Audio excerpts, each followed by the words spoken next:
La famille, bonjour à tous, j'espère que vous allez bien. Ça fait plaisir de vous retrouver chez moi dans mon studio. Comme vous savez les gars, j'étais en déplacement, donc vous m'excuserez, j'ai fait comme j'ai pu pour les deux derniers débriefs. J'ai adapté, maintenant ça y est, je suis rentré à la maison et je vais pas vous mentir, hein. Il n'y a pas mieux que chez soi. En plus, je pouvais pas rentrer à un meilleur moment les gars. 24 heures d'un des matchs le plus suivi au monde. Le Classico les gars, demain Barça Real Madrid. En plus, les hostilités ont été lancées entre les deux clubs avec des pics de Kroos, des pics de Gundogan. Gundogan par contre, limite hein, sa sortie, je vais pas vous mentir. Je vais pas vous mentir les gars, c'était vraiment limite. Vraiment limite. Et on va rentrer dans le vif du sujet. Gundogan s'est permis de dire du fait que Vinicius a un côté un peu provoquant dans son jeu, voilà, qui dribble, qui l'élimine, en gros qui fait l'amour aux défenses. Ben, Gundogan s'est permis de dire que ce qui lui arrive par les supporters et tout, ben, c'est parce qu'il aime ça. Arrête Gundo. Gundo, tu peux pas te permettre, en étant arrivé là il n'y a pas longtemps, il n'y a même pas un an, en Liga, de venir de juger Vinicius comme ça. Ce qui subit comme faute Vinicius, ce qui subit comme racisme, c'est pas parce que tu mets des petits ponts et que tu fais l'amour aux défenses adverses que tu dois te faire insulter de singe tous les week-ends. Et ça, tu le sais pas encore, Gundogan. Donc, tu peux pas te permettre de dire qu'il aime ça.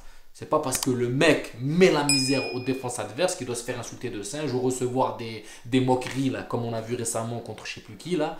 Attends. Donc, ta sortie, elle était un petit peu déplacée. Mais bon, ça, voilà, c'est un détail. Mais ça m'a quand même touché, il fallait que j'en parle. Voilà, quand tu viens d'arriver dans la Liga, tu sais pas encore comment ça se passe. Tu as fait quoi, une dizaine, une quinzaine de matchs. Ne te permets pas de juger Vinicius. Ne te permets pas de juger parce que lui, ce qu'il subit là, ça fait plus de 2-3 ans qu'il subit, qu'il se fait allumer pendant les matchs. Il y a des fautes qui sont pas sifflées de ouf alors que le mec il se fait balayer. Après, il a un jeu qui attire ça, voilà, il est provocateur. Mais c'est pas parce que tu es provocateur que tu dois te faire moquer par le public ou voilà, aller dans le racisme à l'extrême. Enfin bref. C'était contre Séville en plus, il me semble, le match où il y a eu le supporter là qui faisait des dingueries dans les. En plus, il a été filmé plein face. Maintenant, il a été interdit. Séville a fait le taf. Donc, en fait, ce qui se passe autour de Vinicius, ça commence à s'enclencher dans les cerveaux des clubs. Et c'est bien. Tant mieux pour ça. Voilà, il y a quelque chose qui se met en route et on espéra que ça sera encore mieux dans l'avenir. Enfin bref, on rentre dans le vif du sujet, les frères. C'était une petite parenthèse que je voulais aborder. Après, bon, vous savez, le Classico génère beaucoup d'hostilité entre les deux clubs. C'est normal, c'est Classico, c'est deux clubs rivales. Moi, personnellement, je ne vais pas vous mentir, les gars, je trouve ça bon enfant. Après, voilà, il ne faut pas aller dans les extrêmes. Il ne faut pas aller dans les extrêmes. Demain, les gars, comment le Real Madrid est armé pour aborder ce match? Déjà, côté Barça, les gars, je ne vais pas vous mentir, hein, ils sont en difficulté parce que la moitié de leurs joueurs sont en galère, voilà, sont blessés et ça va être compliqué pour le Barça. Mais attention, les frères, ils ont une masia de compète. On va pas se mentir, hein, ce que fournit comme jeune le Barça, c'est incroyable. J'ai regardé le dernier match du Barça. Il y a le petit jeune là, il m'a choqué. Fermin Lopez. Fermin Lopez, les gars, c'est une dinguerie. Je suis pas catalan, vous le savez très bien. Regardez derrière, vous voyez c'est quoi mon décor, hein. Mais il faut reconnaître que la Masia, ce qu'elle sort, c'est incroyable. Entre Alejandro Balde, entre Fermin Lopez, entre Lamine Yamal, entre Gavi, entre Pedri. Les gars, on va pas se mentir. La Masia, c'est un rouleau compresseur de jeunes, hein. Il t'envoie des jeunes au taquet.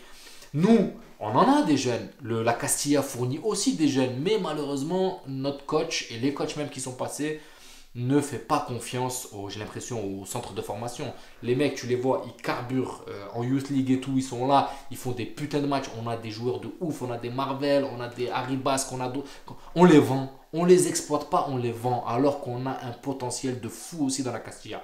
Peut-être pas du niveau de la Masia, on va pas se mentir, faut être honnête. Peut-être pas du niveau de la Masia, parce que la Masia ces dernières années, c'est une dinguerie. C'est ces jeunes qui ont sauvé le Barça, les gars. C'est les jeunes de la Masia qui sont en train de sauver le Barça. Le gros de l'effectif est blessé, mais les jeunes sont là et ils ont très bien pris le relais, les gars. Ils ont très bien pris le relais. À l'image de ce Fermin Lopez qui est sorti de nulle part, qui t'a mis une frappe poteau rentrant, je sais plus contre, c'était le dernier match là en Ligue des Champions là.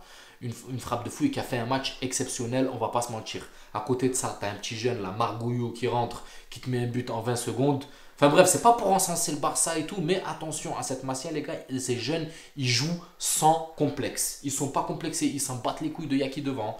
Que ça soit qui tu veux, j'allais dire Braga, non, c'était contre le Shakhtar exactement en Ligue des Champions. Que ce soit le Shakhtar, que ce soit n'importe qui, ils vont jouer décomplexés. Ils en ont rien à foutre que ce soit le Real en face. C'est pour ça que nous, il faut qu'on arrive bien armés, bien concentrés. Franchement, je ne vais pas vous mentir, hein, je vais essayer de vous faire une petite pseudo-compo qui pourrait être alignée face au Barça. Maintenant, Je ne sais pas parce qu'il va y avoir du mouvement. Déjà, on n'est pas sûr d'avoir Kamavinga parce qu'apparemment Kamavinga blessé, donc il sera sur le banc. Il ne sera pas titulaire. Je pense qu'on va partir sur une défense centrale Alaba, Rudiger. Je pense qu'Alaba est de retour. Nacho, je ne sais pas s'il va jouer. Il me semble qu'il pouvait jouer ce Classico. Je ne suis pas sûr qu'il va l'aligner dès le début. Mais je pense qu'on va partir sur une charnière Alaba, Rudiger. Ensuite, côté gauche, Fernand Mendy. Les dernières sorties de Mendy en aspect défensif étaient plutôt pas mal. Je pense que Mendy, on va le retrouver sur ce côté gauche. Et côté droit, Dani Carvajal avec son brassard si possible. Parce que c'est un cheat code. Comme je l'ai dit les gars, depuis que Carvajal est là son brassard de capitaine, c'est un cheat code. Il est très très bon. Et contre le Barça, franchement, je m'attends à ce qu'il fasse un très bon match. Devant en 6, Tchouaméni les gars. Vous savez très bien que lui, on ne peut pas s'en passer. Si on enlève Tchouaméni, on est dans la merde. Tchouaméni point fixe devant la défense. En pivot, il ne faut pas le bouger. Si tu bouges Tchouaméni, moi je te dis que tu perturbes toute l'équipe. Ensuite, devant, on partirait sur Kroos, c'est sûr, parce que Modric a eu son match juste avant. Donc là, on va repartir sur Kroos. Je pense que Kroos a été mis au repos pour ça. On partira sur Kroos, Valverde et Bellingham. Kroos, Valverde, Bellingham, pour moi, ce sera le milieu de terrain qui va être aligné face au Barça. Maintenant, devant, les frères, telle est la question. Alors, on a Vinicius, c'est sûr, on ne va pas se poser de questions. Maintenant, Rodrigo ou Joselu? Rodrigo ou Joselu? Rodrigo, comme je l'ai dit, il passe une phase, voilà, il est dans le creux de la vague, il ne peut pas aller plus bas, je pense. Je pense qu'il ne peut pas aller plus bas, il est au plus bas. Il a mis un but dernièrement contre Sporting Braga. C'est sur un très très gros taf de Vinicius. Mais voilà, je pense que c'est le moment de le poser un petit peu sur le banc. C'est le moment de le poser un petit peu sur le banc. Je ne dis pas que il doit y rester, mais je pense que c'est le moment de le laisser se reposer et voilà, 2-3 matchs, histoire qu'il cogite un peu et qu'il revienne en force. Vous vous rappelez quand Rodrigo l'année dernière était posé sur le banc et qu'il revenait, il faisait des gifs. Et là on se disait, ah c'est bon, on récupère le Rodrigo. Là je pense qu'il a tellement trop enchaîné et qu'il a été tellement au bord du gouffre ces derniers temps, parce que je rappelle qu'il a mis que 2 buts les frères depuis le début. C'est pas le rendement de Rodrigo habituel les gars. Rodrigo à ce moment de la compète il est déjà à 6-7 buts. Vous voyez le délire?